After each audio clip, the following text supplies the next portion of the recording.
रायगडच्या ताम्हिणी घाटामध्ये खासगी बसला अपघात झालाय। घाटातील तीव्र वळणावर बस उलटलीये।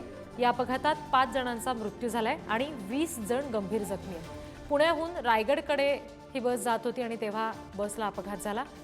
माणगाव पोलीस रुग्णवाहिका घटनास्थळी दाखल झालेले आहेत आणि सध्या जे जखमी आहेत त्यांना उपचारासाठी रुग्णालयामध्ये दाखल करण्याचं काम सुरू आहे। दुर्दैवाने याच्यामध्ये काहींना आपला जीव सुद्धा गमवावा लागलाय। हे दृश्य सध्या आपण बघतोय। अपघातात 5 जणांचा मृत्यू झालाय।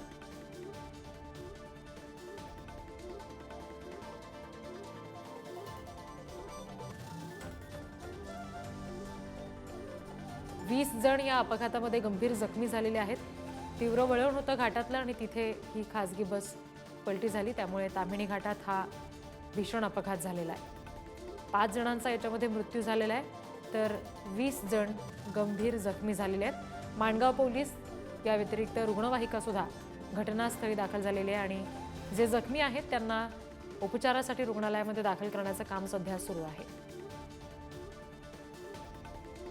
घाटातलं एक तीव्र वळण होतं जिथे ही खासगी बस उलटली असं समजतंय। ताम्हिणी घाटातली अपघाताची ही घटना आहे। रायगडच्या ताम्हिणी घाटात खासगी बसला अपघात झालेला आहे। एका वळणावर ही बस उलटली ज्याच्यामध्ये 5 जणांचा मृत्यू झालेला आहे या अपघातात, तर 20 जण गंभीर जखमी झालेले आहेत आणि सध्या माणगाव पोलीस तिथे दाखल झालेले आहेत। शिवाय रुग्णवाहिकेमधून जे जखमी आहेत त्यांना उपचारासाठी रुग्णालयात नेलं जाते। आणखी तपशील घेऊया प्रतिनिधी सागर जैन यांच्याकडून। सागर, सध्याची नेमकी काय परिस्थिती आहे आणि जे गंभीर जखमी आहेत त्यांच्या प्रकृतीचे काय तपशील?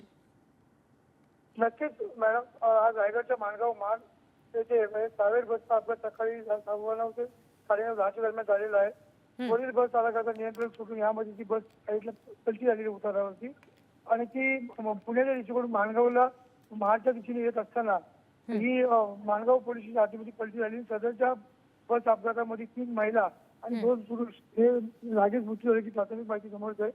जखमी 20 ते 25 जण जखमी आहेत। त्या जखमींना माणगाव सिव्हिल रुग्णालयात सगळे दाखल करण्यात आले आणि सध्या घटनास्थळी रायगडचे पोलीस अधीक्षक सोमनाथ गाडगे व माणगाव पोलीस डिपार्टमेंट सगळे त्या ठिकाणी उपस्थित होऊन पुढील उपचारासाठी त्यांची सर्व तयारी सुरू आहे। या ठिकाणी सह्याद्री रेस्क्यू टीम ही सुद्धा या ठिकाणी उपलब्ध झालेली आहे आणि सध्या जे चिंताजनक आहेत यांना आता पुढच्या उपचारासाठी हे आता सध्या डॉक्टरांची परमिशन घेऊन वार्षिक पनवेलला हलवण्याचं काम सुरू आहे। घाटातल्या वाहतुकीवर याचा कुठला परिणाम झालाय का सागर?